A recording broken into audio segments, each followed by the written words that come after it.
Perfecto. Bien, vamos a iniciar la clase, la segunda clase del día de hoy, bajo un concepto que se llama Data Science. ¿Por qué es importante este concepto? Porque realmente el área nuestra ha sufrido una evolución en el tiempo. Cuando yo estudiaba, el término geomática no se utilizaba.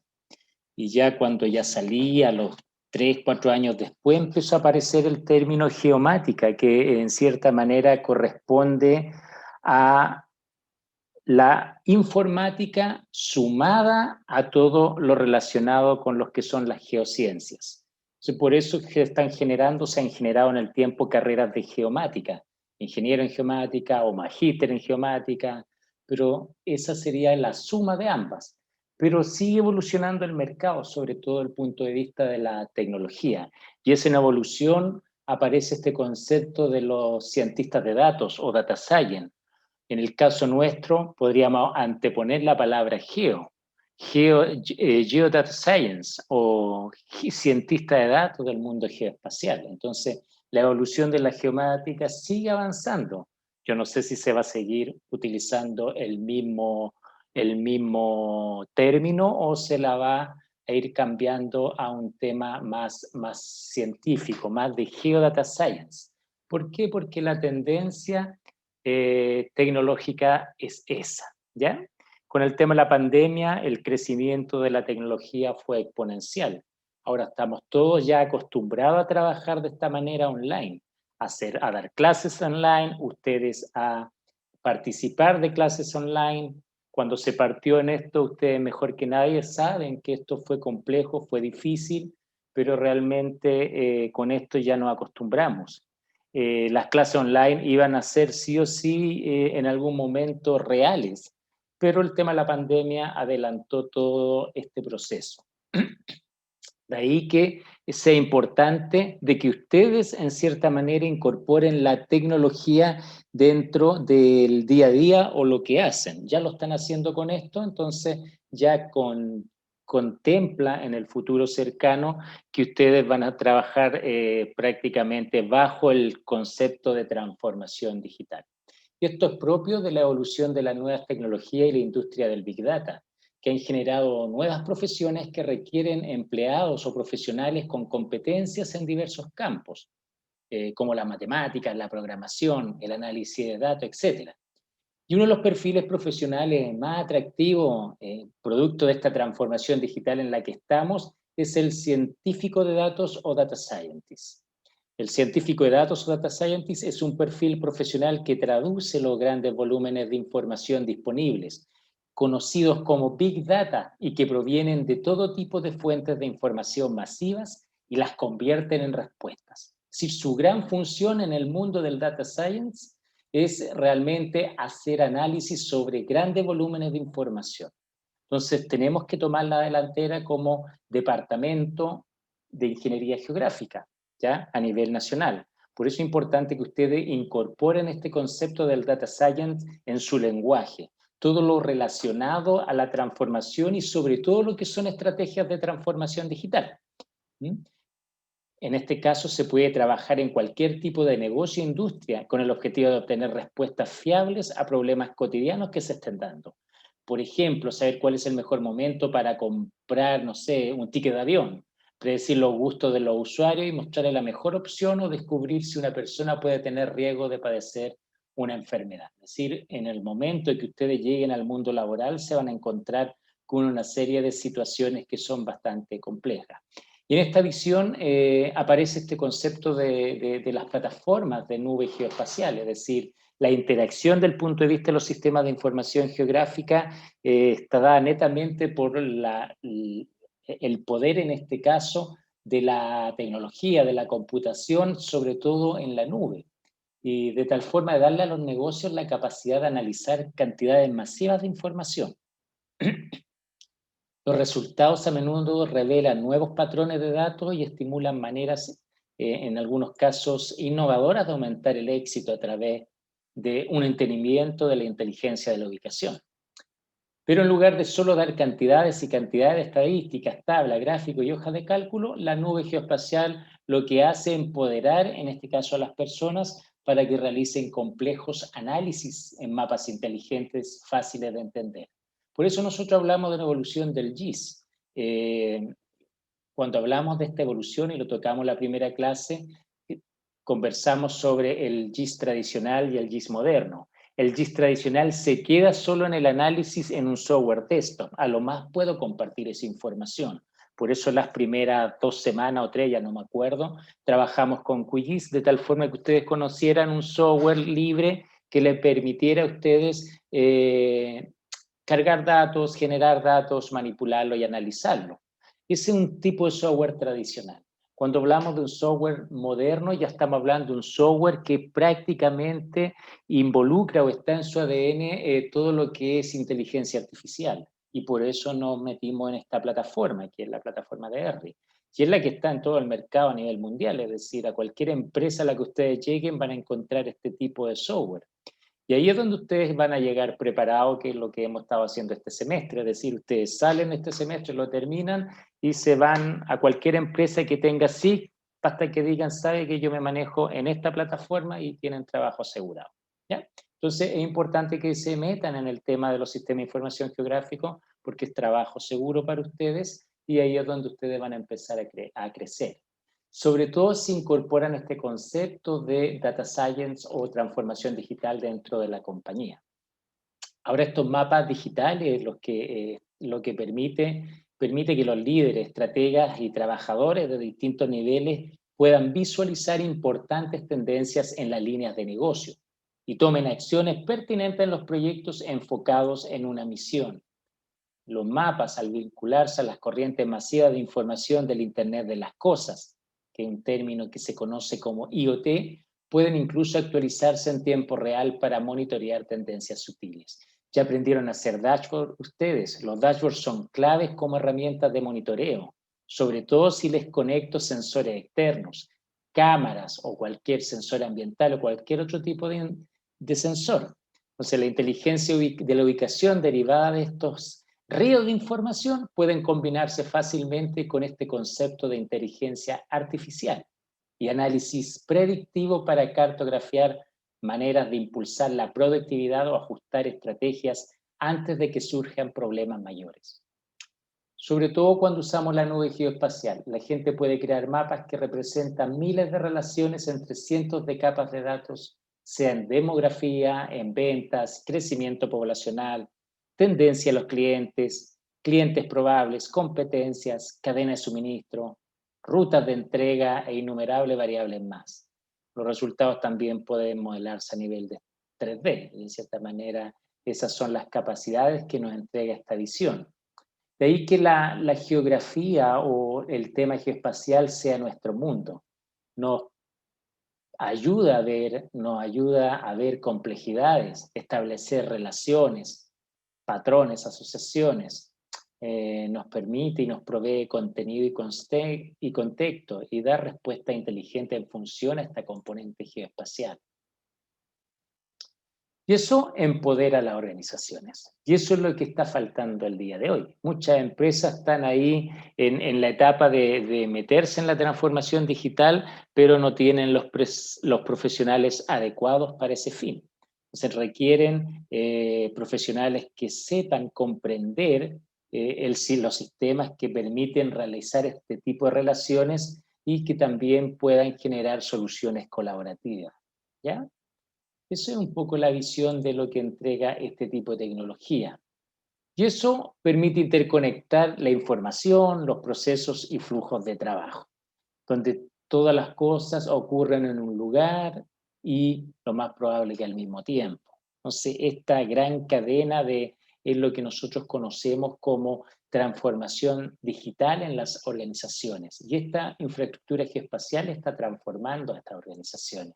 Por eso es importante que cuando hablamos de transformación digital nos enfoquemos siempre a la primera palabra del término transformación digital. Es decir, más que tecnología, es transformación, es cambiar la organización y repensar los flujos de trabajo internos de la organización. de tal forma que nosotros en ese repensar podamos implementar tecnología y establecer reglas de comportamiento acordes realmente a esta tecnología y a este cambio organizacional. De ahí que sea importante también hablar sobre lo que es la ingeniería de datos. Es decir, está a la orden del día la necesidad y los beneficios que aporta sacar todo el partido posible a los datos. Ahora el término Big Data ya nos resulta bastante cotidiano. Seguro que al menos lo podemos leer en alguna noticia, lo escuchamos en la televisión o en el ámbito laboral también puede ser tocado. Pero Big Data es un término que describe el gran volumen de datos, tanto estructurados como no estructurados. Y estos inundan todo tipo de organizaciones y negocios cada día. Pero no es la cantidad de datos lo importante. Lo que importa con el Big Data es lo que las organizaciones hacen con los datos. Y ahí es donde están fallando muchas organizaciones, porque manejan mucha información y realmente no saben realmente qué se hace con esa información, esa gran cantidad de datos. Entonces, Big Data se puede analizar para obtener ideas que conduzcan a mejorar decisiones y movimiento, lo más probable, de negocio estratégico. A hoy existe una gran cantidad de datos y la ciencia que ayuda a analizarlo y que permite obtener patrones y resultados claros para la toma de decisiones. Mediante diferentes modelos se llama data science y puede ser aplicado en diferentes campos de estudio como en medio ambiente, economía, gestión del tráfico, etcétera. Y en todo tipo de mercado y hacia allá es donde estamos moviendo en este momento. Por eso estamos pensando con una visión de futuro. Ahora un profesional como ustedes va a ser un experto en data science, ya que involucra la parte geoespacial dentro del análisis que pueden realizar. Su trabajo va a consistir en extraer conocimiento a partir de los datos para poder responder a las preguntas que se le formulan, ¿ya? ¿Qué es la ciencia de datos? Esta ciencia de datos, nacida del método científico, es la evolución de lo que hasta ahora se conocía como análisis de datos. Pero a diferencia de este, que solo se dedicaba a analizar fuentes de datos de una única fuente, el cientista de datos debe explorar y analizar datos de múltiples fuentes, a menudo inmensas, por eso conocido como el concepto de Big Data, y que puede tener formatos muy diferentes, además debe tener una fuerte visión de negocio para ser capaz de extraer y transmitir. Y no solo significa analizar datos, simplemente también conocer en el negocio, es decir, la empresa en la que ustedes están trabajando en este momento. Bueno, en esta etapa de estudio sobre el aprendizaje automático hay varios algoritmos que se utilizan y que se repiten con mayor frecuencia. Acá yo voy a colocar un listado de estos algoritmos que realmente se ocupan, entre ellos perdón, me pasé. Entre ellos hablamos de algoritmos de regresión, algoritmos basados en instancia, algoritmos de árboles de decisión, algoritmos bayesianos, de clustering, que son agrupaciones, algoritmos de redes neuronales o de aprendizaje profundo, conocido como deep learning, algoritmos de reducción de dimensión, de procesamiento del lenguaje natural, ¿ya? Todos esos algoritmos, en muchos casos, pueden ser desarrollados con Python o cualquier otra aplicación y son los que se emplean en lo que es Machine Learning, tanto de tipo supervisado como no supervisado. Y es común que los vayan escuchando el día de mañana, ¿ya? Y un aspecto fundamental en el trabajo de este tema es que muchos de estos algoritmos también son trabajados con R o RStudio, donde vamos a poder ejecutar diferentes tipos de librería. Hay algunas como ggplot2 o Shiny que van a permitir desplegar mapas, gráficas avanzadas e incluso aplicaciones web para reflejar su trabajo. Los algoritmos de regresión modelan la relación entre distintas variables, por ejemplo, es decir, los features, utilizando una medida de error que se intentará minimizar en un proceso iterativo para poder realizar predicciones lo más acertadas posible. Y se usa mucho en el análisis estadístico. El ejemplo clásico es la predicción de precios de inmueble a partir de sus características: cantidad de ambientes del piso, barrio, distancia al centro, metros cuadrados del piso, etc. Bueno, los algoritmos más usados de regresión son el lineal y la regresión logística, que nos ayudan a clasificar o predecir valores. Entonces son algoritmos importantes que ustedes van a conocer a medida que se vayan metiendo en este tema. Ahora, en el proceso de definición de una estrategia de negocios consistente y orientada a datos, muchas veces los conceptos de ciencia y de ingeniería de datos se consideran erróneamente sinónimos. La verdad es que el primero actúa en la punta, cerca del usuario final, mientras que el segundo opera más cerca de la base de la infraestructura, y por eso algunas veces se considera menos glamoroso y a menudo termina siendo descuidado. Sin embargo, en lo referente a la ciencia de datos se requiere de inteligencia y capacidad para realizar análisis consolidados. La ingeniería de datos es parte fundamental en el proceso de extracción de valor de las bases de datos. La mayoría de las veces rústica y proveniente de diversas fuentes. De manera práctica, si no hay un buen proceso en el área, la ciencia de datos no consigue ejercer su papel. Por ejemplo, Michelle Gotts de Forrester, en un estudio que realizó, define la ingeniería de datos o en pocas palabras dice que aprovecha la estrategia y los planes de inversión desarrollados por los arquitectos de datos. Adoptan y activan políticas de gobernanza de datos y garantizan que las informaciones y la inversión analítica obtengan su retorno completo, ¿ya? Hay muchos temas que podríamos estar aquí analizando, pero un estudio de tecnología y metodología, que es uno de los principales activos de la ingeniería de datos, disminuiría el ciclo y extraería valor de manera mucho más ágil y los transformaría de forma eficiente en una base refinada y susceptible de explotación, que se enfoca en el desarrollo del negocio.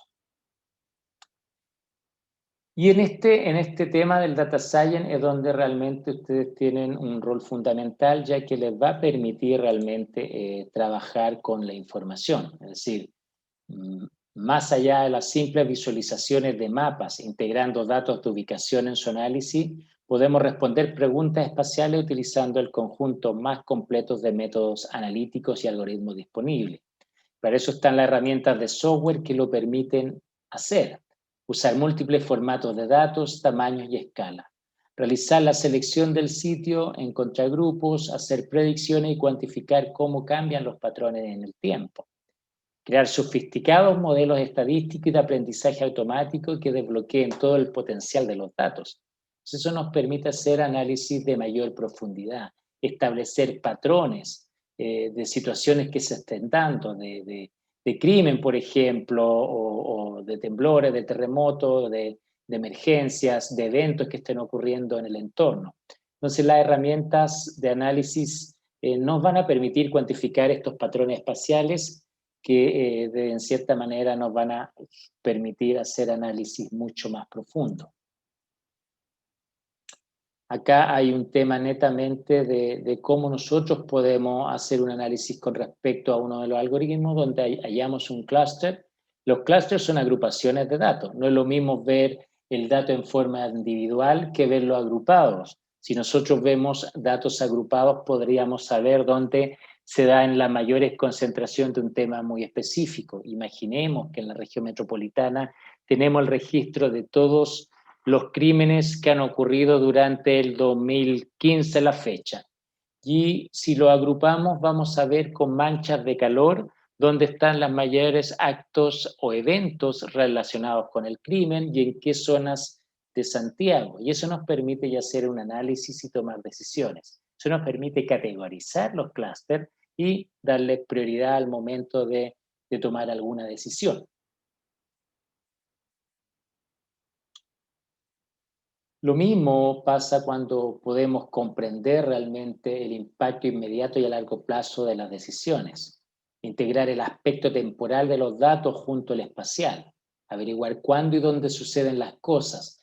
Ver cómo los aspectos sociales, económicos y ambientales del paisaje están cambiando con el tiempo. Y la influencia que tienen las decisiones tomadas ahora y en el futuro. Entonces ahí podemos incluso hacer análisis prospectivos.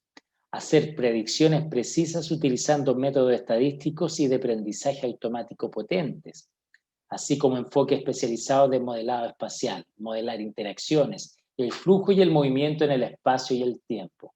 Es decir, crear superficies de predicción utilizando técnicas sofisticadas de geoestadística. Entonces, esto nos permite examinar y cuantificar las relaciones de datos y pronosticar resultados a nivel geoespacial. Incluso comprender las características topográficas de la Tierra, modelar y visualizar la superficie de la Tierra como modelos digitales en 2D y 3D, para calcular pendientes, por ejemplo, la curvatura, delinear cuencas hidrográficas y calcular la visibilidad. Utilizar los resultados para realizar análisis y respaldar la toma de decisiones para una variedad de aplicaciones. Mejorar la eficiencia y reducir el tiempo de aprendizaje de trabajo o el tiempo de trabajo.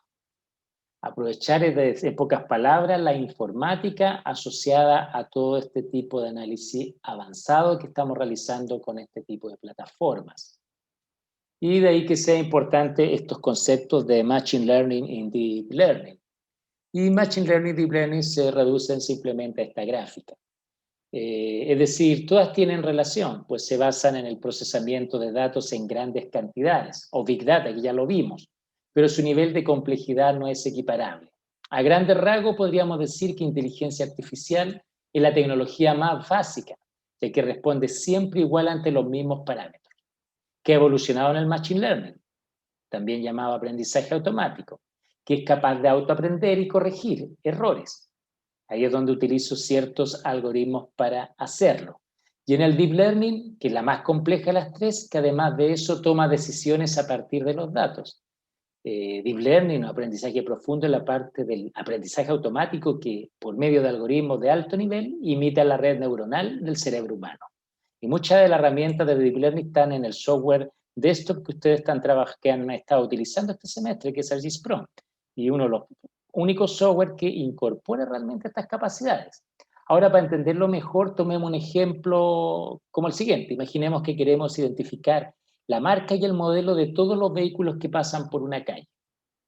Por un lado tendríamos las imágenes y el sonido de las cámaras, y por otro una base de datos enorme con la forma, características técnicas o el sonido del motor de miles de vehículos. Un sistema de inteligencia artificial, por ejemplo, identificaría los coches de las imágenes por su aproximación a los datos que conoce, pero no siempre acertaría, ya que hay vehículos con características muy similares. Un sistema de Machine Learning podría aprenderse los datos y clasificar con mayor precisión los vehículos, pero uno con Deep Learning puede entrenarse sobre los nuevos datos que va recibiendo. Es decir, puede emplear un diferenciador erróneo y equivocarse una vez, pero a la siguiente emplea otro para acercarse cada vez más al resultado correcto. Ejemplos comunes de esto, Google, por ejemplo, utiliza Deep Learning en sus algoritmos de reconocimiento de voz e imagen. Netflix y Amazon lo utilizan para adelantarse a los gustos de cada uno de ustedes. Entonces son herramientas que uno ve en el día a día y que se están usando. El Deep Learning toma conceptos básicos de la inteligencia artificial y los enfoca en la resolución de problemas del mundo real, a partir de redes neuronales profundas que imitan la forma en que nuestro cerebro toma decisiones. Es decir, emplea los datos que conoce para tomar decisiones sobre datos nuevos.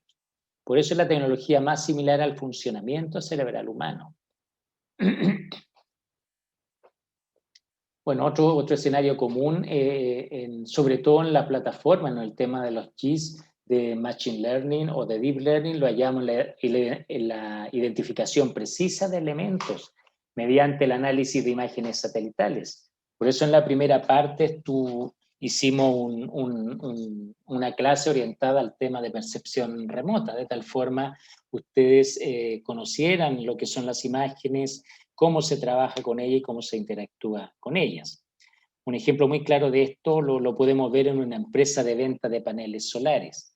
Imaginemos que ustedes son los dueños de una venta de una empresa de paneles solares y necesitan identificar a sus potenciales clientes en diversas ciudades. Y a fin de decidir en qué lugar iniciará sus operaciones. Para ello debemos obtener un estimado del área de los techos por viviendas, en los cuales sea factible la instalación de los paneles y el potencial solar que estos tendrán. Ahora, gracias a la plataforma GIS que están utilizando ahora, esta empresa podrá analizar imágenes satelitales, o capturadas por drones para identificar estos elementos. Ahora hay un tema ahí, pues. Sin embargo, el estilo de los tejados varía significativamente en cada ciudad, haciendo complejo el manejo de las reglas para su identificación. No es lo mismo ver los techos del norte de Chile como del sur de Chile o del centro de Chile. Y la inclinación que tienen estos techos, es decir, están inclinados hacia el este, al oeste, al norte, al sur. Entonces, va a depender de muchos factores. Y es aquí en donde Deep Learning se convierte en un gran aliado de una plataforma GIS como la que están utilizando. Ahora, mediante el uso de herramientas integradas en esta plataforma, la empresa, en este caso que son ustedes, van a poder crear un modelo que pueda ser entrenado para reconocer tejados de diversos tipos e inclusive estimar el porcentaje de techo usable para la instalación de los paneles. Entonces, es común que nosotros ocupemos estos tres tipos de herramientas que dispone la plataforma que ustedes están trabajando en este momento, la plataforma ArcGIS. Por un lado está todo lo que es clasificación, todo lo que está clustering y todo lo que es predicción. Entonces, tenemos varias de estas herramientas que están disponibles en la plataforma y de las cuales ustedes le pueden sacar provecho, sobre todo si trabajan con imágenes. Y ese es el enfoque principal que ustedes deben tener. En el caso de predicciones, podemos usar lo conocido para estimar lo desconocido. Caso de uso está la predicción con precisión del impacto por cambio climático en la temperatura local, usando modelos globales. Aquí se ocupan en la plataforma algunos modelos como el Kriging empírico bayesiano, o interpolación de áreas, o regresiones, predicciones por regresiones, o mínimos cuadrados. Entonces, son varios de los modelos que hay disponibles para este tipo de análisis. Y son temas también de tesis, así que puede ser un tema interesante si ya se tienen que sentar a pensar en algo como esto. Clustering, ya hablamos que clustering se refiere a agrupar observaciones basadas en similitudes de valores o ubicaciones. Por ejemplo, un caso de uso, dado los 50.000 informes de tráfico entre las 5 p.m. y 6 p.m. en alguna ciudad, imaginemos Santiago, podemos establecer dónde están las zonas de tráfico que se pueden usar para obtener comentarios de los conductores que se movilizan en el área. Aquí también hay otros modelos que pueden servir para hacer este tipo de análisis a nivel de clustering. Modelos espaciales de multivarianza, modelos de densidad basados en clustering o de segmentación o hotspot. Es decir, hay varios tipos de modelos que hay dentro de las herramientas que tiene la plataforma. Lo mismo a nivel de clasificación, proceso de decidir qué categoría debe asignarse a un objeto basándose en un conjunto de datos de entrenamiento. Caso de uso, por ejemplo, clasificar las superficies para ayudar a prepararse eficazmente para los eventos de tormenta e inundaciones basados en las últimas imágenes de alta resolución. Aquí seguimos trabajando con imágenes y a través de los modelos como el Random Trees o Support Vector Machine podríamos también modelar a nivel de clasificación. Es decir, hay muchas herramientas que están a disposición de ustedes que son temas interesantes a los cuales podrían sacarle provecho. Y ejemplos pueden seguir habiendo, hay varios que yo les puedo enviar incluso a nivel de detección de objetos, detección de construcciones, detección de actividad a partir de video. Esto es interesante. En el lado derecho ven acá vehículos en movimiento y lo que hacen las cámaras ven las patentes de los vehículos. Esto nos permitiría cruzar esta información con la policía, por ejemplo, y saber qué vehículos han sido declarados robados.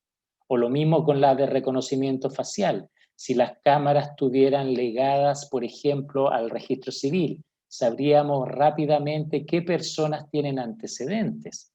O a nivel de predicción de crímenes, a nivel de detección de patrones o digitalización, es decir, lo que es transformación digital a través de este tipo de herramientas ya está presente y se está utilizando a todo ámbito y en todo el mundo, no solo acá. Por eso es importante que conozcan conozcan este tipo de desarrollo a nivel de sistema de información geográfico, y por eso hablamos de un GIS moderno. Es decir, un GIS que va de la mano, o un sistema de información geográfica que va de la mano de la estrategia de transformación digital en este siglo. A nivel, por ejemplo, de detección avanzada de objetos, podemos trabajar con imágenes satelitales mediante un modelo, en este caso que es de Google, llamado TensorFlow, que se ocupa mucho en Deep Learning, y el modelo es on the fly o en tiempo real, y que en cierta manera trabaja sobre la información raster, sobre todo en el software ArcGIS Pro que ustedes tienen. Entonces los sitios detectados los podemos convertir en puntos vectoriales para aplicar otro tipo de análisis espaciales, y así seguir todo ese flujo que ven ahí en pantalla. Es decir, estamos en cierta manera entrenando el modelo para que trabaje sobre la imagen y nos entreguen un producto definitivo.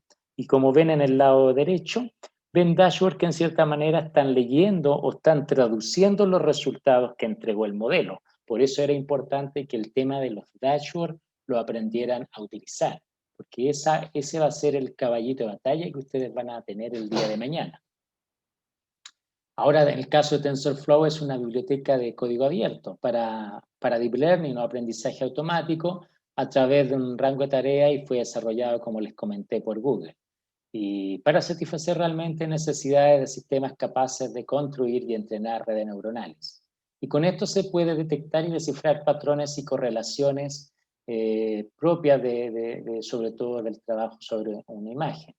Hay otros como IBM Watson, por ejemplo, que es una tecnología de computación cognitiva. Ahora, ¿qué significa esto? En el ámbito tecnológico, por ejemplo, lo frecuente es que la persona se adapte a la máquina. Cuando trabajamos con ordenadores lo hacemos de una manera impersonal, pulsando teclas, moviendo el mouse, y siempre en la forma que requiere el ordenador. En el caso de los sistemas cognitivos es al contrario. Los sistemas cognitivos pueden dar sentido al 80% de los datos que los expertos llaman desestructurados, como videos, por ejemplo, audio o imágenes, lo que puede arrojar luz sobre aspectos que hasta ahora han permanecido invisibles y tomar mejores decisiones apoyadas en esa información. Hay otras herramientas como Scikit-learn, que es una biblioteca también para aprendizaje de máquina de software libre para el lenguaje de programación Python. Es decir, hay muchas herramientas que están a disposición de ustedes. No vamos a alcanzar a hacer ejercicios de esto por razones obvias, y aquí queda la próxima semana solamente de clases, así que esto me interesa que lo veamos desde el punto de vista teórico. Por ahí vamos a hacer unos ejercicios la próxima semana, sí, sobre todo con el tema imagen, así que la importancia de hoy es que realmente manejen el concepto. Lo mismo si queremos automatizar la detección de construcciones usando Deep Learning. Lo podemos hacer con imágenes aéreas, por ejemplo, de un vuelo LiDAR, de drones. Podemos detectar construcciones o detectar información o generar información de construcciones en 3D, ¿ya? Entonces, es bastante lo que lo podemos hacer a este nivel. Bueno, aquí hay una demostración muy interesante donde lo que vemos acá es, vamos a dejar corriendo el video, identificar daños en estructuras de alta tensión. En la estructura de alta tensión tenemos daños de rotura, contaminación, reflejos. En este caso se vuela con drones la extensión de la línea y se extraen imágenes de torres y tendidos de alta tensión. Estamos hablando de más de 27.000 kilómetros de líneas de transmisión, más de 160.000 estructuras, más de 100.000 imágenes, de mucha información.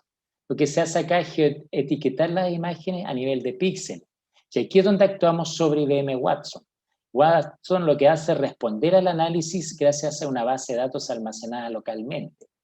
La información contenida en esa base de datos proviene de multitud de fuentes, es decir, incluso enciclopedias, diccionarios, son muchas fuentes las que traen. Y sobre esto establece los daños en la red, para luego editar las imágenes con Python, el library, y extraer la metadata automatizando la identificación de los features y generar hotspots para recuperar o identificar las estructuras dañadas, que se termina haciendo con IBM Máximo. Y todo esto se hace con la plataforma, es decir, esto nos va a permitir identificar problemas en red a través de lo que es Deep Learning.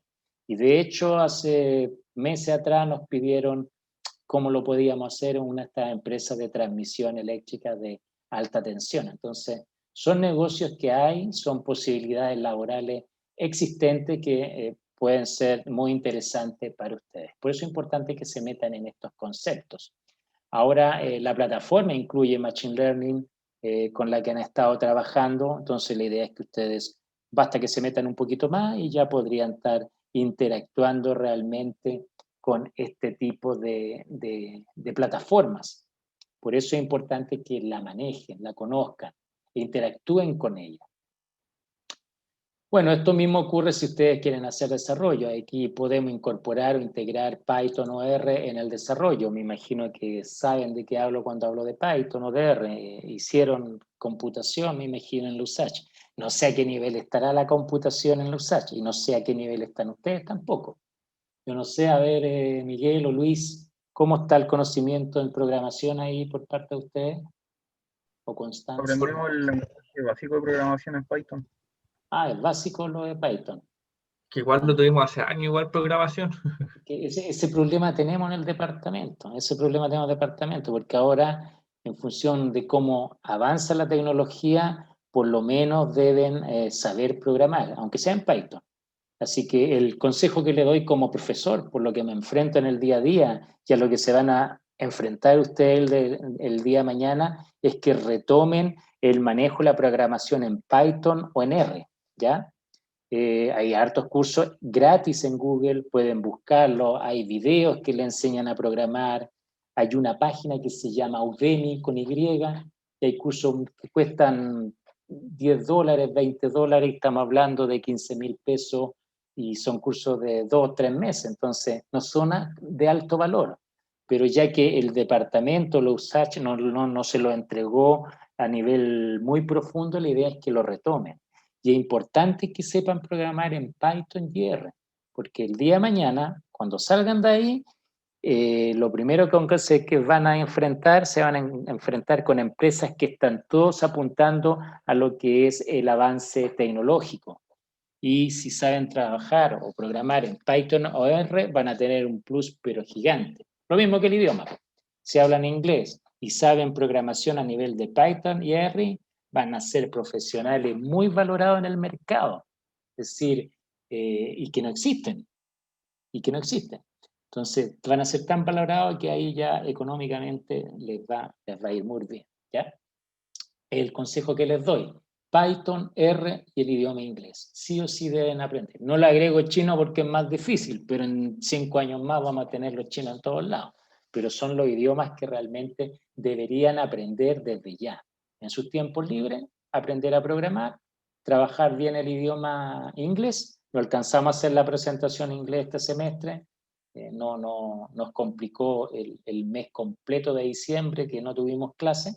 Así que espero que por iniciativa propia lo puedan ustedes, en cierta manera, enfocarse en esos temas.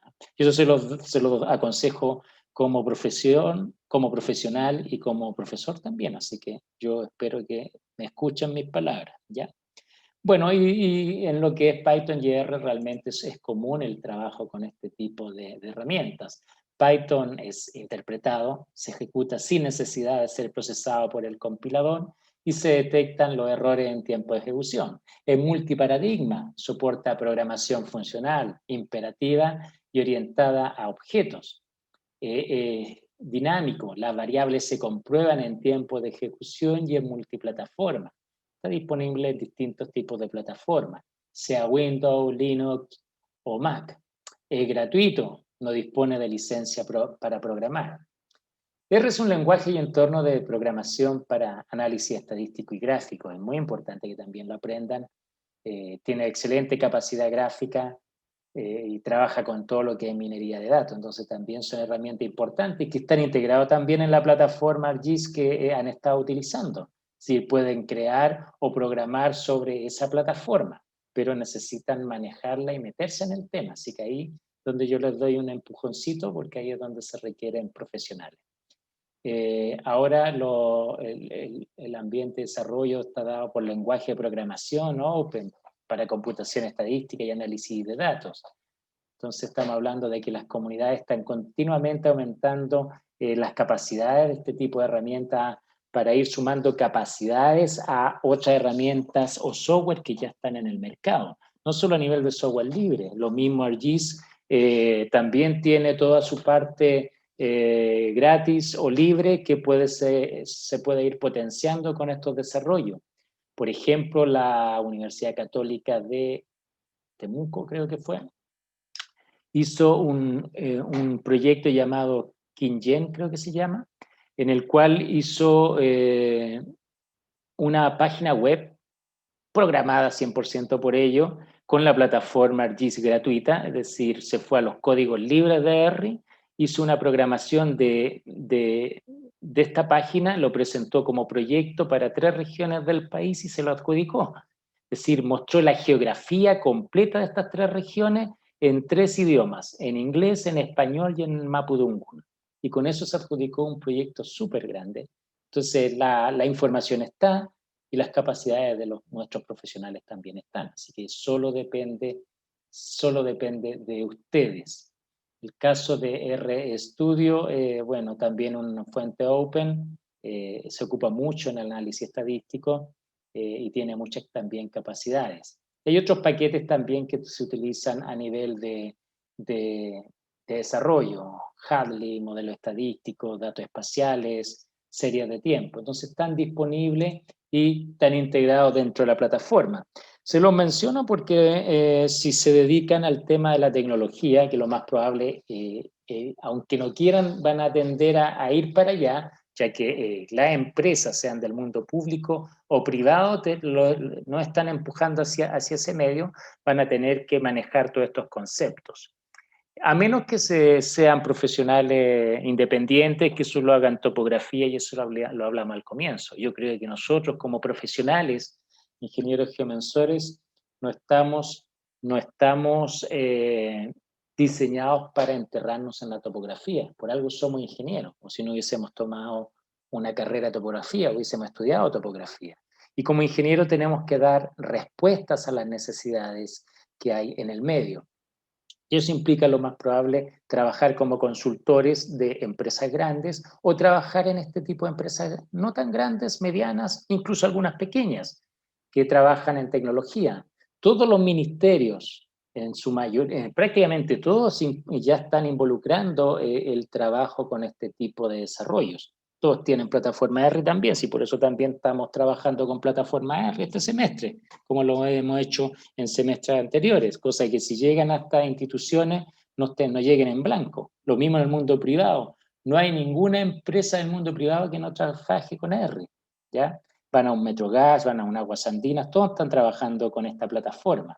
Si ustedes llegan conociendo la plataforma y más encima saben programar en R o en Python, o saben lo básico, les va a ir muy bien ahí, caballeros y señoritas. Aquí está la Constanza, tenemos una dama hoy. Entonces es importante que sepan que hay muchas herramientas y funciones que están disponibles dentro de la plataforma, sobre todo en R, que nos va a permitir trabajar con algunas funciones que ahí ven en pantalla.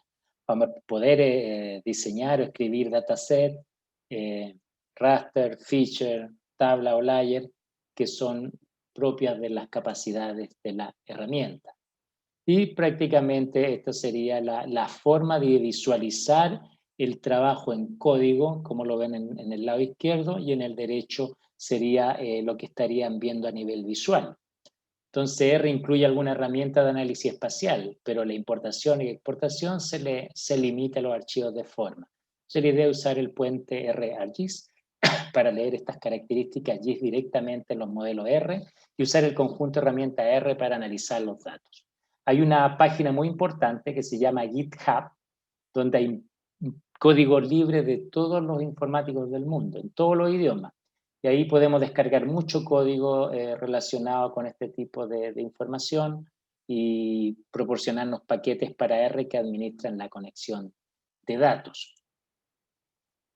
Ya para ir cerrando, lo importante es decir es que esto viene dado, o este proceso de transformación digital viene dado netamente por este nuevo concepto de Big Data. ¿Cómo analizamos las grandes fuentes de información? Y los datos son la nueva ciencia. El Big Data son las respuestas, tal como lo dice Pat Gelsinger, espero que se pronuncie así, que es el director ejecutivo de VMware. Ahora, ¿por qué es importante la componente espacial en el Big Data? Cuando hablamos de conjunto de datos que por su estructura y diversidad hacen inadecuado su procesado, hablamos de Big Data. Pero lo importante del Big Data no es esa idiosincrasia. Lo importante es lo que ya mencioné delante, lo que las organizaciones pueden hacer con esos datos para ayudarles a tomar decisiones estratégicas. Y a la hora de tomar las decisiones, algo que no podemos olvidar es la importancia de contemplar la variable geográfica. Eso es clave porque realmente, para responder la pregunta, ¿por qué es importante la componente espacial en el Big Data? Debemos partir de un hecho incuestionable. Todo lo que sucede, sucede en algún lugar. Y eso es clave, y nunca lo olviden. Todo lo que sucede, sucede en algún lugar. Un crimen, una decisión de inversión, una focalización de recursos, pero todo lo que sucede, sucede en algún lugar. Y no solo eso, sino que una gran parte de los datos que se generan tienen una ubicación espacial, explícita o implícita. Explícita cuando los datos tienen coordenadas, e implícita cuando podemos obtener la ubicación a partir de una dirección o a partir de un tweet como este. Por ejemplo, disfrutando de un helado con mis amigos de Roma en el centro de Sevilla. En este último caso, si el tweet no está georreferenciado, podemos utilizar sistemas de procesado de lenguaje natural para deducir que la ubicación es el centro de Sevilla y no Roma. Entonces, ahí estamos hablando de ubicación geoespacial. Entonces, si disponemos de datos que podemos ubicar espacialmente, lo más lógico será que tengamos en cuenta esta variable a la hora de analizar nuestra información. Así obtendremos el mayor potencial de nuestros datos, independientemente de su formato, de la cantidad o de la frecuencia de actualización que tengamos. Preguntas, dudas. ¿Alguna consulta, chicos? No, profe, de momento no, al menos por mi parte. Se comprende. Bien. Bueno, ¿cuánto quedan de esta clase? Quedan 5 minutitos.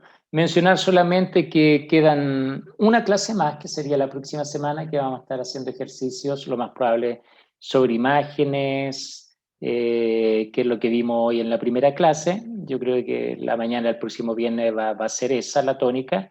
Y a la semana siguiente, que sería viernes 22, tenemos 2 compromisos. El primero es la PEP, en la mañana, y en la tarde creo que tienen hasta las 18 horas para entregarme el Portal Hub. El Portal Hub es simplemente tomar toda la información que me van a entregar hoy de la tarea que les di a las 6 de la tarde y llevarla a un portal. Es decir, es crear un Portal Hub con toda la información que investigaron. No he visto nada de los alumnos que me enviaron la información. O sea, algunos ya me la hicieron llegar. Pero esa información que ustedes me hicieron llegar hoy o me van a hacer llegar hoy, la idea es que la lleven a un Portal Hub. Y este Portal Hub tiene que ser un portal profesional, es decir, un portal bien armadito. No es llegar y reemplazar videos o líneas, es simplemente tiene que tener una estructura de presentación. Tiene que tener un mínimo, por ejemplo, de 2 story map. Eso se los voy a escribir en un correo, por lo menos un par de dashboard. Es decir, debe tener la información apropiada y ser bastante vendible. Por eso cuando ustedes ingresan a la cuenta de ArcGIS Online que ustedes tienen, ven en el abajo los portales que hicieron los alumnos del semestre pasado para que los tengan como referencia. Tienen que ser mejor a esos portales que me entregaron los alumnos del semestre pasado. Bien vendedores tienen que ser y que entreguen realmente la información en función de los datos que me van a hacer llegar hoy. Eso deben entregármelo el viernes 22 antes de las 18 horas. La información ya la tienen, las publicaciones ya la tienen y lo único que tienen que hacer es estructurar un Portal Hub bastante profesional. Y en la mañana la prueba va a incluir todo lo que hemos visto desde la última PEP a la fecha, es decir, todo lo relacionado con análisis, cómo podemos generar dashboard, por ejemplo, el tema de imágenes que vimos en la mañana, lo que vimos de transformación digital, que va a ser más teórico a nivel de preguntas. Toda esta información ya se las compartí, está en el Virtual Usage, y creo que les compartí también por ahí una carpeta con todo el material teórico que pueda ingresar. Recuerden que la prueba se compone de dos partes, una teoría y una práctica, así que la idea es que vengan preparados y ejerciten para ese día. Ya chicos, con eso yo me despido y nos vemos a las 11:20 horas. ¿Alguna duda? Profe, ¿podemos usar la misma encuesta en el Portal Hub, por ejemplo? Sí, por supuesto. Sí, Ya. sí, la puede usar. No hay ningún problema en eso. Lo importante es que sea una encuesta y me alimente, que tenga el dashboard que obviamente reproduzca esa encuesta, sea atractivo, es decir, no me vaya a colocar aparezca un circulito pequeñito con tremendas letras, es decir, tiene que ser atractivo para el profesional que está viendo la información. A eso me refiero con atractivo. ¿Ya? Ese es un tema también que deben considerar.